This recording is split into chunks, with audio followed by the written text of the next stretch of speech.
Hello, may tanggap na naman tayo welding inverter, pero yung brand na to, Hytronics. Ganito na yung unit kasi tapos ko ng nilinisan na natin bago natin isa lang sa repair Ito yung itsura. Yan, Hytronics ARC 200. Yung may BRD, may switch dito. So, ang problema nito, galing na to sa ibang paggawa ba't ko nasabi? Kasi may mga marking na dito, yan may mga tanda na. Yan, lahat, pati dito may tanda. Siguro inayawan to. Yan, lahat na yan. Pati dito, yan may mga may mga marking na ng pentel pen. So pakita natin yung problema, ba't inayawan to nung gumawa nito yan, nakaon na yan. Tapos punta tayo dito. So tignan nyo lang kung ano naging problema nito para malaman nyo rin.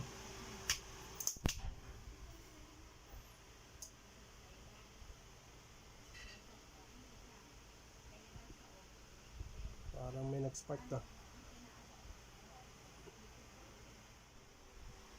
So balik tayo dito So nung pag-on natin, parang may nakita tayong may nag-spark dito sa ibabaw, parang dito yung banda Hindi na natin ipa-plug in to, kaya hanapin muna natin yung nag-spark na yun, kung saan yun. Sasabihin ko na lang yung problema nito. Ang problema nito, yung welding na Hytronics model R200 is umiilaw yung overcurrent natin. Umiilaw yan. Gumawa nito siguro hindi niya kayang repair. So bali madali lang naman to kung susundan. Bali ang una, kung may tama ba yung IGBT natin, isa yon sa dahilan umiilaw yung overcurrent natin.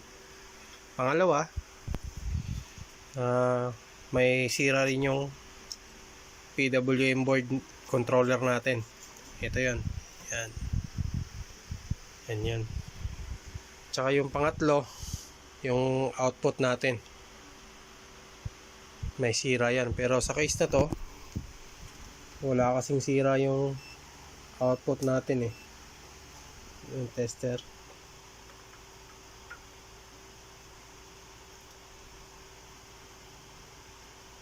Yan so 0.128, so okay lang naman, walang problema kahit na i-continuity tester natin, buzzer.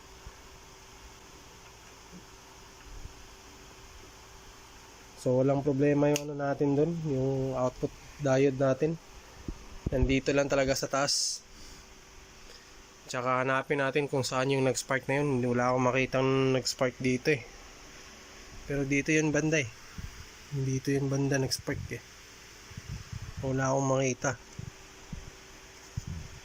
Kaya tatanggalin na lang natin yung board, tapos tingnan natin, trouble natin na maigi to para makita natin yung kung anong naging problema nito. So post ko lang ulit ang video di ko napapakita paano siya tanggalin. So bali andito na yung natin, board ni Hytronics 200. So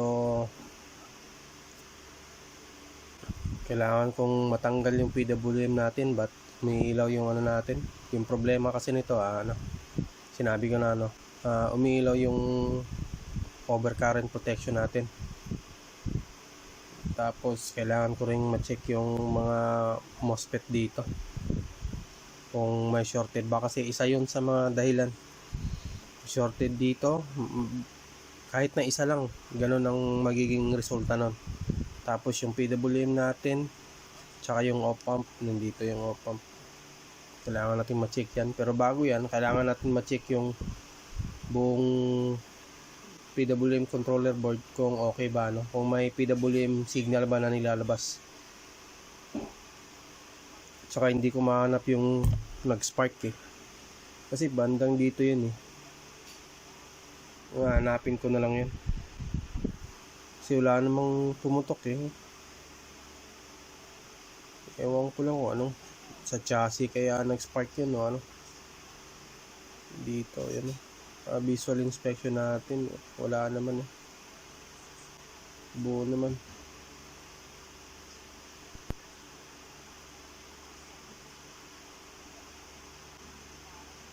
Pati yung dito, wala din ah. Wala ding nasira dyan. So, ewan ko kung saan yun. Baka may nag-ground lang kasi inano natin ito eh. Nilinis natin to gamit yung compressor natin. So, tanggalin ko lang ulit ng to, ano, para matester natin. Kaya mamaya ako napapakita yung diagram nito. Hindi diagram, yung board view nito.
Bali, natanggal na natin ano. So, ito muna unahin natin ano, i-trouble ano. So, tingnan natin kung may makuha ba tayong PWM signal dito sa control board. So, tabi muna natin to. So, dito muna tayo.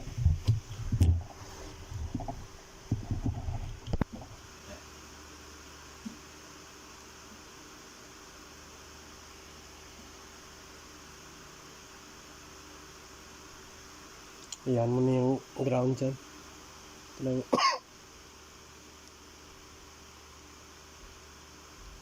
Saan ba yung supply na yan? Okay. Ito sa 1.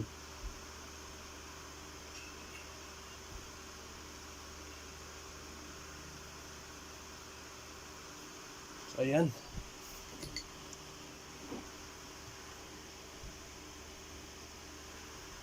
So, lipat natin yung supply dito sa kabila. Tapos, testing ulit tayo dito, PWM. Yan. Tapos, on natin. Ayun, meron. Napakaganda, 200 kHz. So, dyan natin ilagay yung supply natin. Hindi siya gumana dun sa kabila, no? Dito.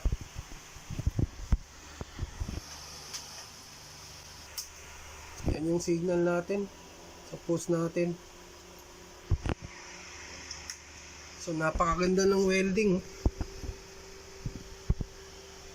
16 volts frequency natin, 200 kHz.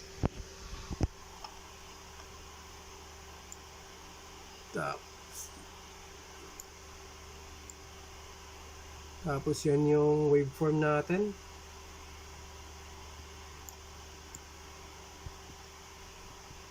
Subukan natin sa kabila. So dito naman tayo. Tanggal pa yan. So dyan natin lagay.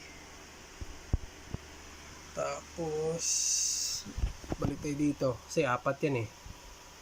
Run natin. On ulit natin.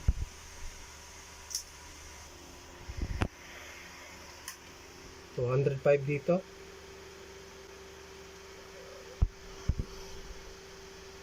Yan, 16, 205 kHz. Tapos, dalawa na lang. Tapos, pangatlo yan. Tama ba? Pangatlo ba? Yan, sa pangatlo nga. So, balik tayo doon. Double check lang natin. Run ulit natin. Yan, 16 200 kHz. So okay lang yan. Huli na. Lipat natin dito. Saan ba yan? Last na yan. So balik tayo doon ulit.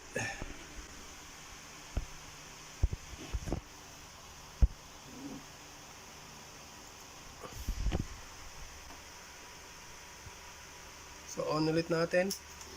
Yan, 16 190 to 200. So okay na yan.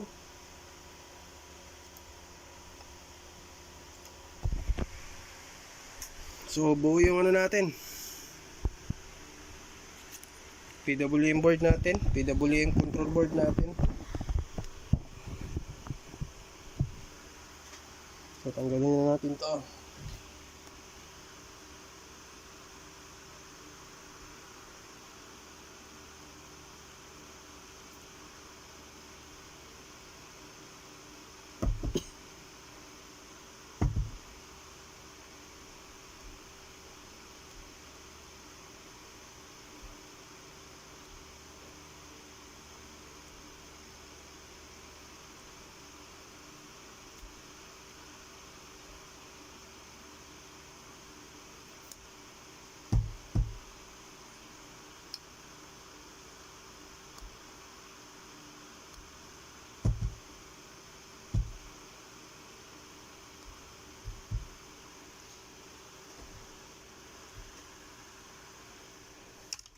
So balik natin dito to sa ano.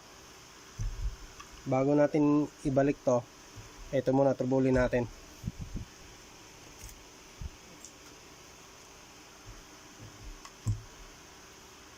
Kasi bakit ito okay na tapos walang, hindi gumagana yung mga MOSFET natin. Yung 6 na MOSFET niyan. So 12 yan. Bakit hindi gumana yan?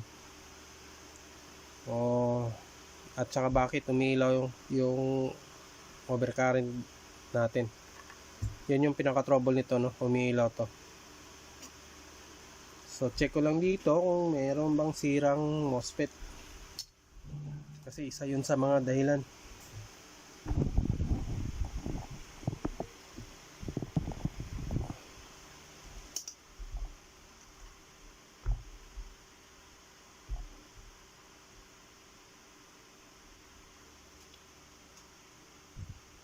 Paano ba? Dito na siguro, ganyanin mo lang.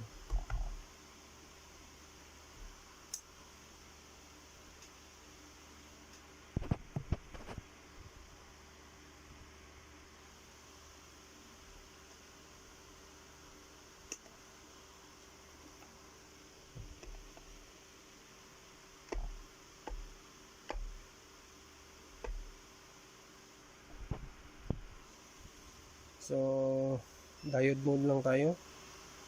Yan, naka-diode mode tayo. Paano na yan? Mas maliwanag eh. Ganun lang. Check lang natin dito lahat.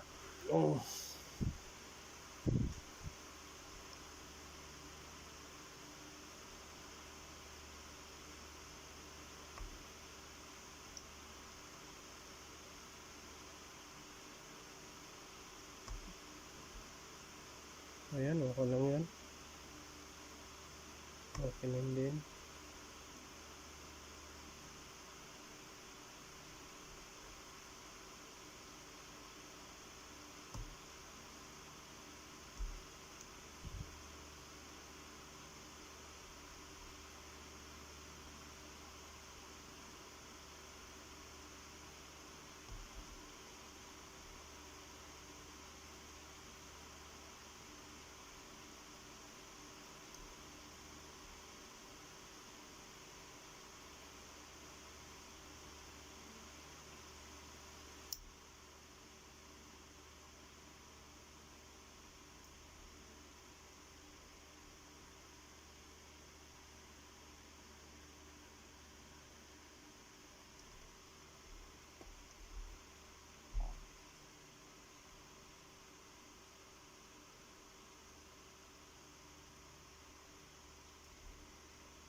So, wala. Buo yung mga ano natin, MOSFET natin. So, ang isang dahilan nun, ba't tumilaw yun? Baka sira yung op-amp natin. Ito yung op-amp.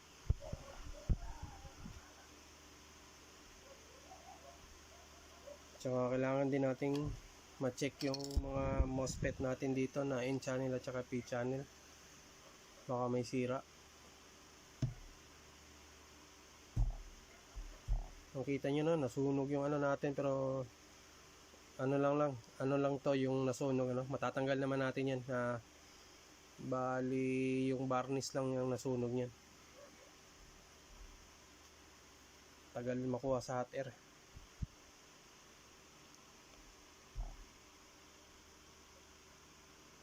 So dito ulit.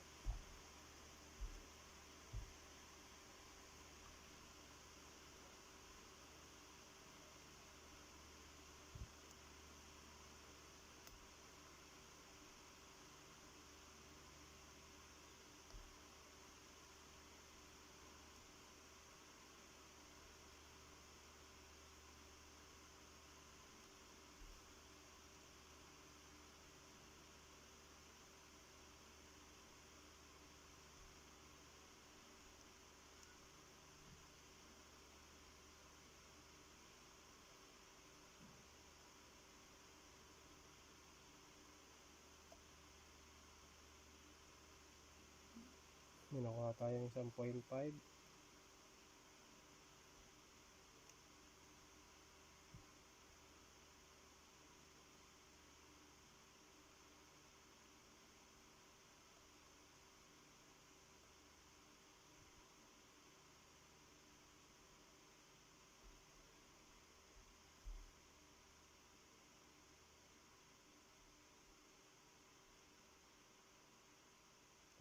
Din.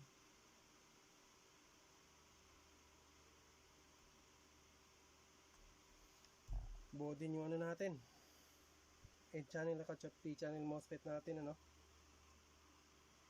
Kasi nahanap ko talaga dito kung saan yung nag-spark. Wala akong makita eh. Baka wire lang siguro yun.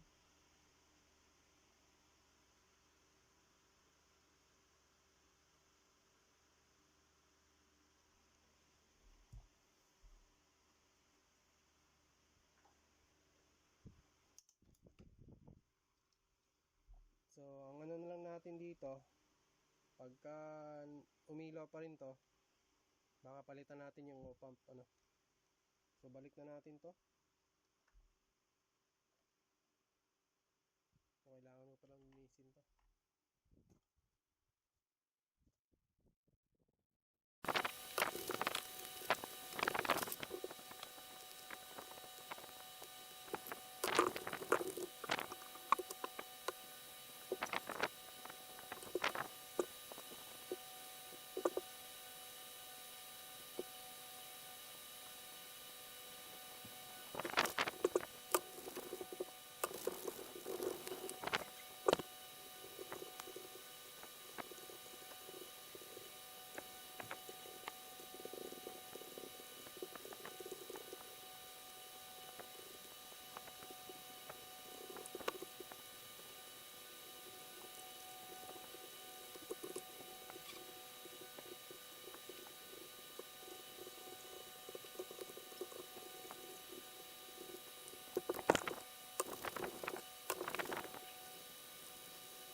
So ayan, malinis na, no.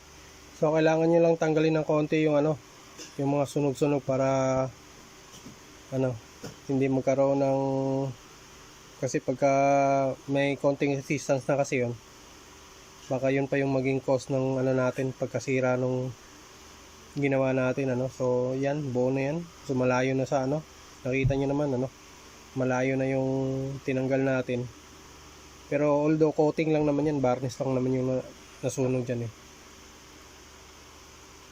So dito, testing ulit natin.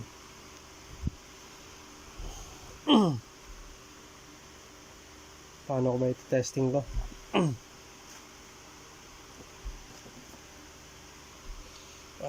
Dito na lang. Tatanggalin natin dito. Tanggalin natin to.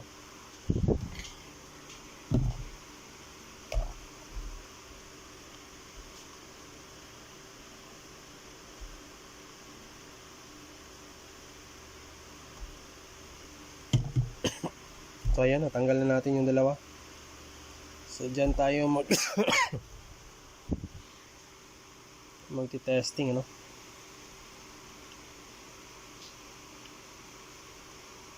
Kasi pagka nagkaroon ng signal dito, ibig sabihin nawawala na yung nawawala na yung overcurrent natin, kasi makikita naman natin dito yun.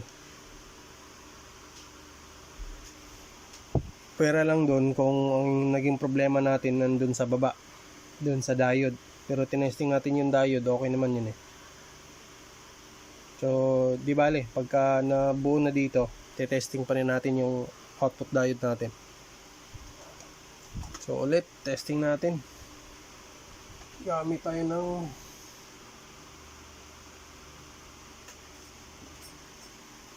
power supply natin.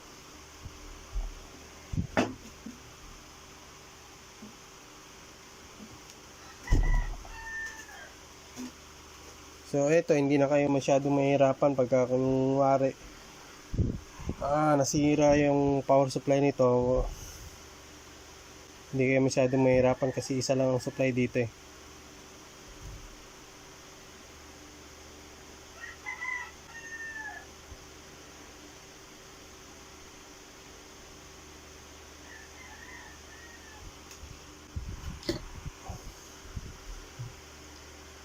Pero dapat DC yun Pwede nyo ring diretso sa sa capacitor side para pero pwede ring dyan. So ngayon, testing natin ulit. Sana meron na.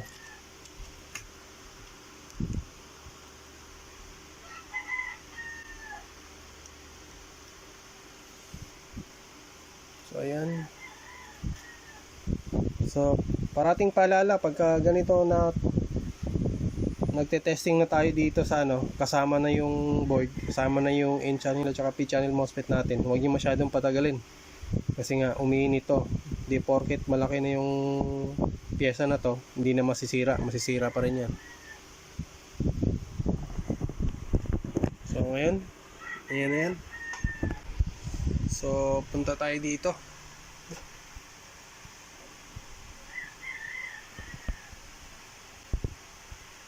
Yan.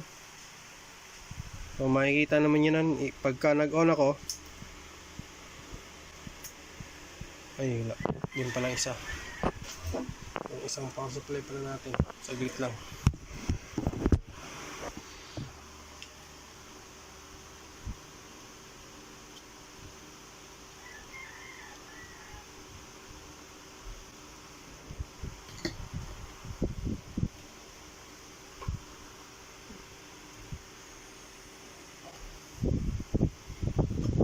So on ko ulit. Ayun. Supply lang pala. So ayan, testing natin.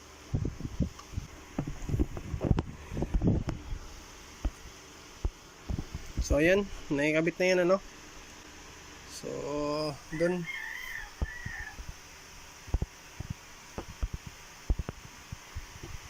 So on ko ulit yung yung welding yung board natin. Huwag lang nating patagalin to, mahirap kasi lang. So ayan, yung signal natin, pupush ko lang saglit. Yan. So yan na yan. Bali yung reference natin is 28.9 volts at 200 kHz. So napakaganda ng welding. Talagang makakapag-welding to ng below 50 amperes kahit na 30. So malamang wala nang sira dito sa ibabaw.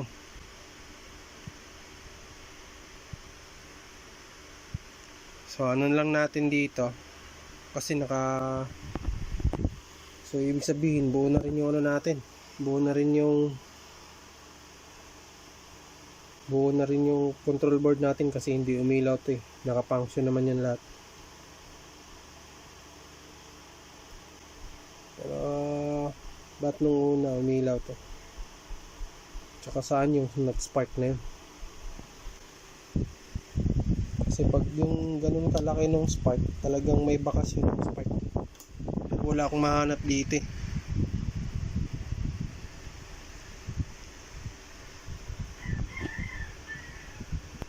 Tulungan niyo akong hanapin yun kung saan yun, kung may makikita ba tayo dito, kasi dito lang yung banda eh. Pero nakailang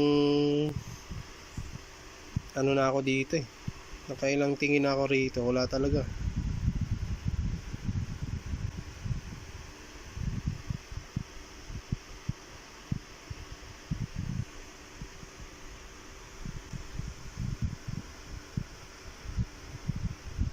Wala akong makikita ang naging ano yun, naging nag-spark yun, bakas ng spark wala eh. Zoom in pa natin, yan.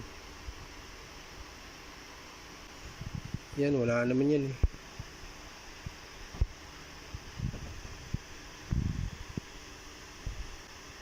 Yan no, sa ano lang naman yan, hindi naman na-spark yan.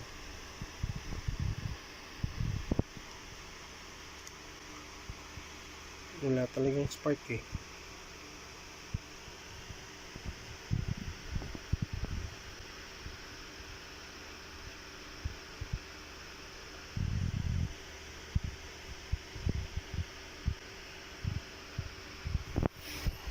So wala. So baka lang siguro dun sa wire tan siguro yun ano. I-check ko rin yung chassis natin. So ngayon buo na to. So wala na tayong ano, wala na tayong problema.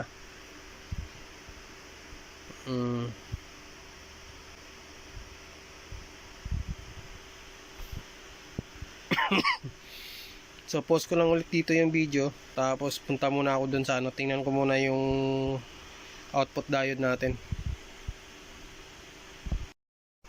So andito tayo sa ano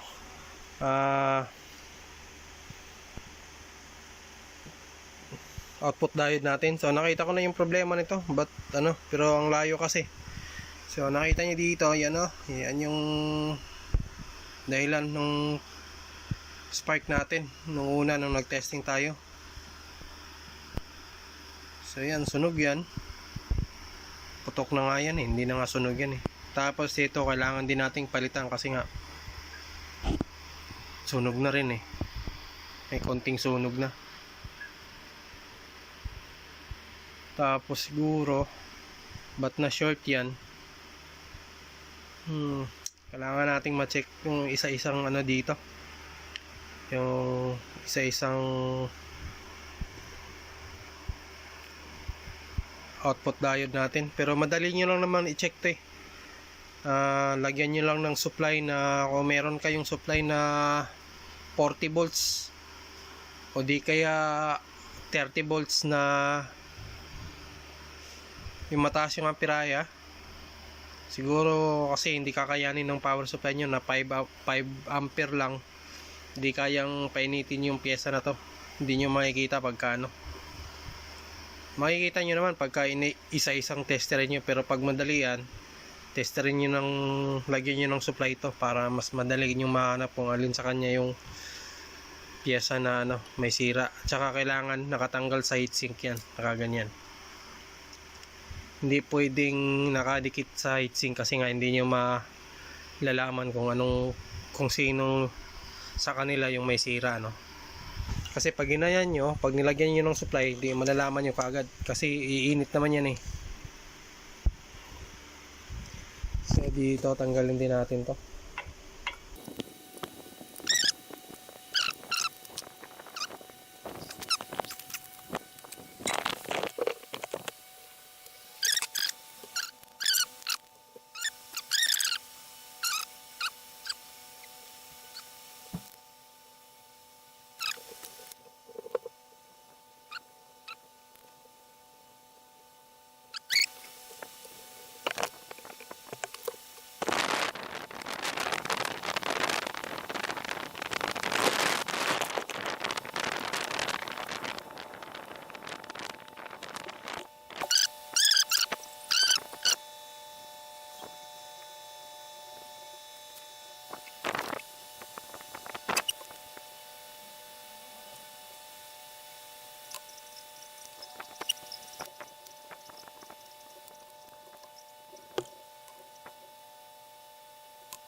Balik tayo, naikabit na natin.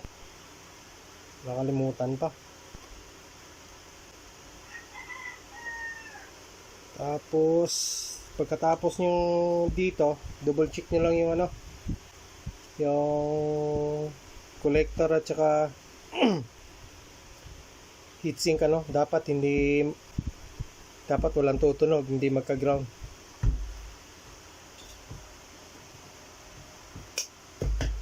Isa-isahin natin. Double check na rin natin to.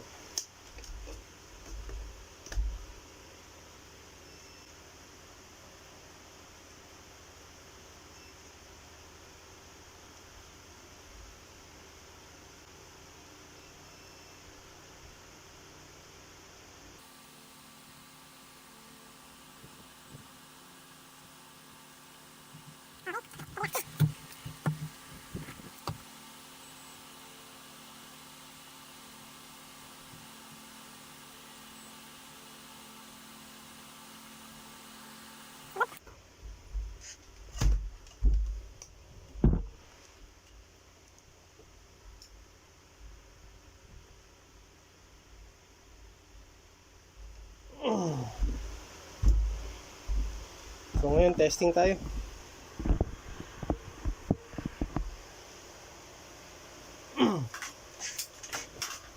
Wala na bang naiwan? Ito pa.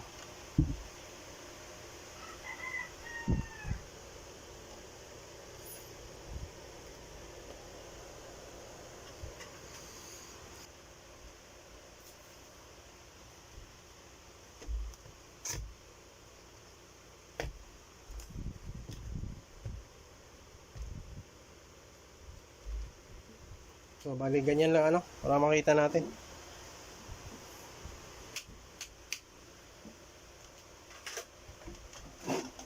Sana hindi na umilaw to.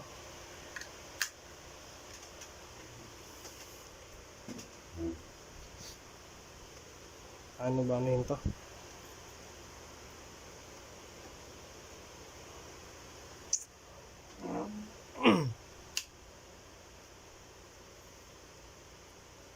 So ayan, ano naman yan, nakaganyan lang ano natin.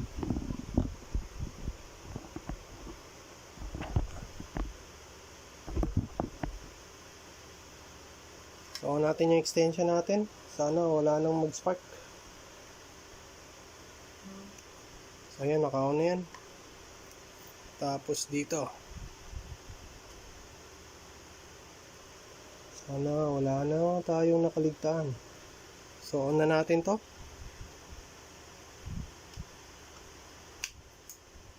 So ayan, 84 volts tayo. Tapos wala na umilaw. Ay, umilaw pa rin.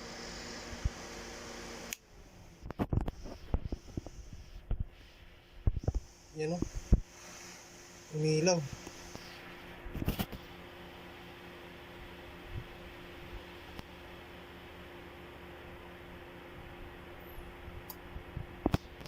Ay nako, kailangan siguro natin ano,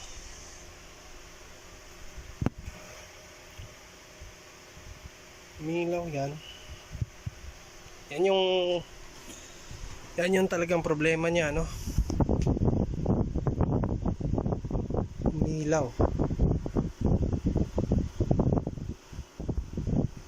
Pero may supply.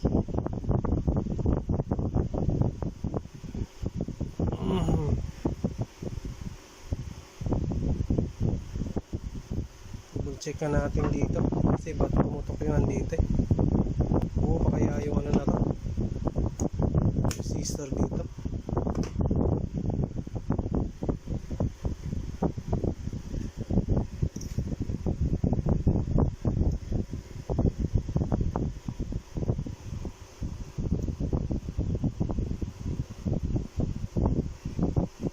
Shorted. Bale, shorted naman yung ano. Tanggalin muna natin dito.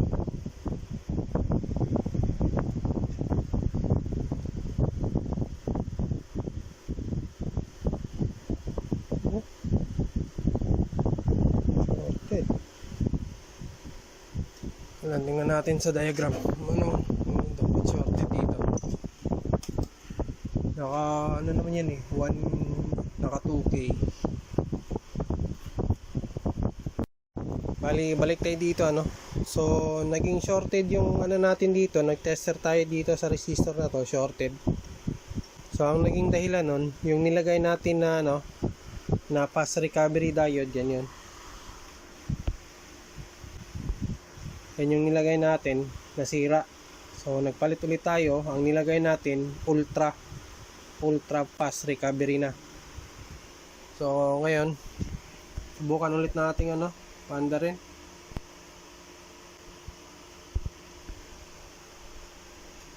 Kung masisira pa ba niya yung ano natin, nilagay natin. Ultra na yung nilagay natin eh.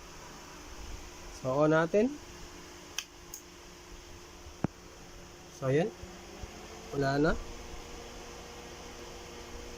So yung output natin 86. Yan, 86.6. So wala na. Patayin natin. So wala na. So on ulit natin. So ayan, wala na. Okay na. So nasira yung fast recovery natin. So naglagay tayo ng ultra fast recovery diode. So 86.6 yung output natin. Subukan natin yon yung BRD kung mamamatay ba yan. On natin yung BRD. Yon, umilaw yung BRD natin. Kita nyo na, umilaw. Tapos ilan na lang output natin dito. Yun, wala na. Wala na tayong voltage. Magkakaroon lang ng ano yan, ng output ulit pagka nagdikit na yung electrode at saka ground, ano. So ulit on natin, patay yung BRD. So ayan, meron 86.8. So okay na. So kailangan na lang natin i-testing, i-welding to sa labas, ano, para makita natin kung makokontrol ba natin yung current dito. So yun lang ang naging problema. Pag nasira yung fast recovery nyo, maglagay kayo ng ultra fast recovery. So So post ko lang yung video, tapos doon na tayo testing sa labas, mag-welding. So bali andito na tayo sa labas, ano. So naka-on na yung welding. Yan. So try nating ng 47, kasi yung pinakababa niya 47. Pero sa tingin ko ginalaw na to eh. Kasi dapat 200 lang yan, ba't umabot ng 242? O yan yung kadalasan na ginagawa ng iba. Kasi babalik natin yan. So try muna natin yung 47 ampere.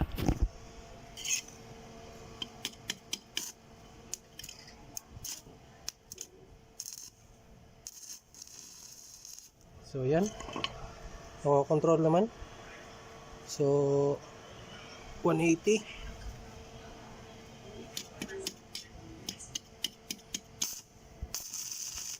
Yan. So, sagad natin ng 242.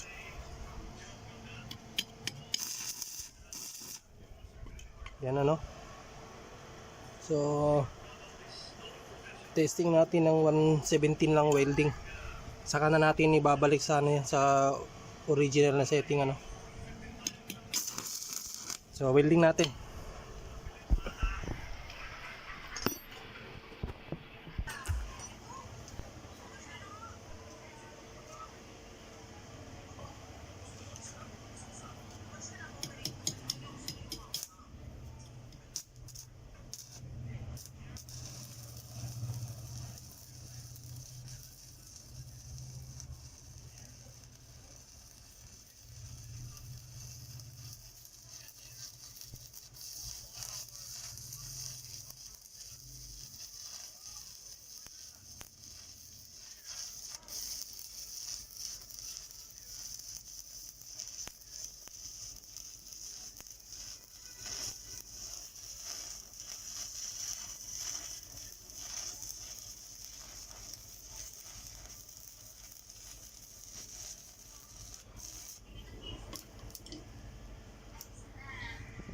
Bali, balik tayo dito sa loob, ano.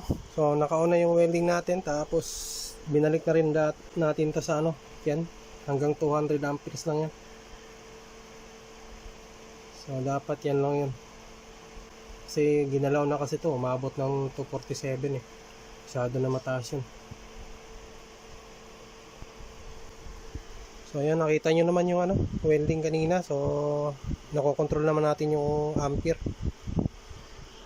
Bali, popost ko lang yung video, tapos lagay na natin yung cover.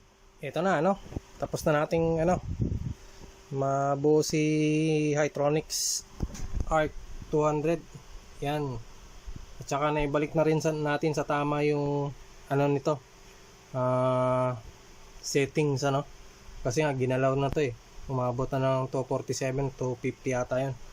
So ngayon, bali magpa-final check lang tayo. So on natin yung extension, tapos dito. So ayan. So ngayon hanggang 202. So okay na yan.